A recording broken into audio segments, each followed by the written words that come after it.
Mayong buntag mga kawitiks. So another point of view na punta. So nidaog naman yung mga party list sa LP, Liberal Party narao. Ila ang gibuhatan yung party list ML, malaya ang aguan, mamamayang liberal ang first nominee nila si Laila de Lima.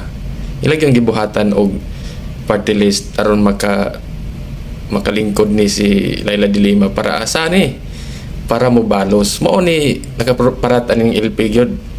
Actually sa una pa man agenda gina nila nga ug unsay ilang kontra mubalos gina sila, dili gid sila mo proceed na lang ba biyaan tong mga sa unang hitabo, proceed ta aron mulambo ang ato ang nasod nga kuan putag makapari-parihara puta Singapore bisag Vietnam na lang mao ni sila.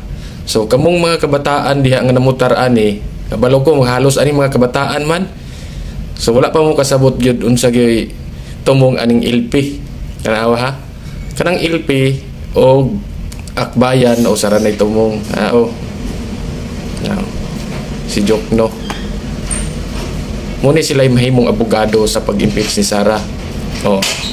Kanigi kontraryo magini sila sa mga Marcos kini sila, pero nidawat sila sa hanyag nga sila may mga abogado sa opposite sa kontran batok Sara. So mo pagani pagkadaog wag gid ingon da nga nya na kay mag-upat na kadaog, wag gid magdumili ba nga ayo sa kay amo sa ning kuno among agenda amo ang plataporma. Ila dang gidawat nga sila may mo abugar sa kontra Sara.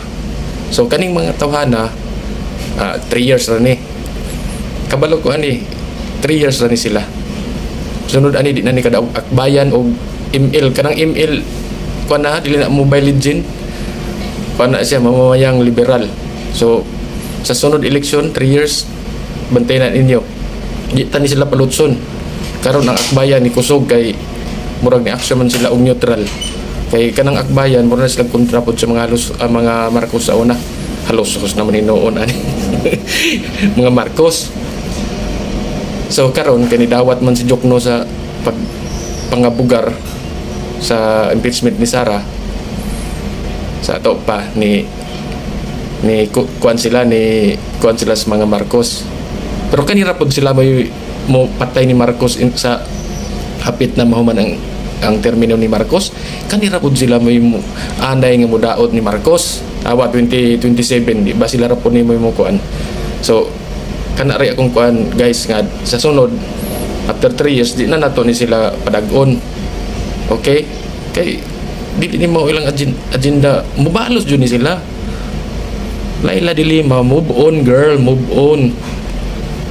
Kuan na tong kuan nga sa una ang imo ana unsa inyong plataporma as kanang party list mo sanay unha para ba ni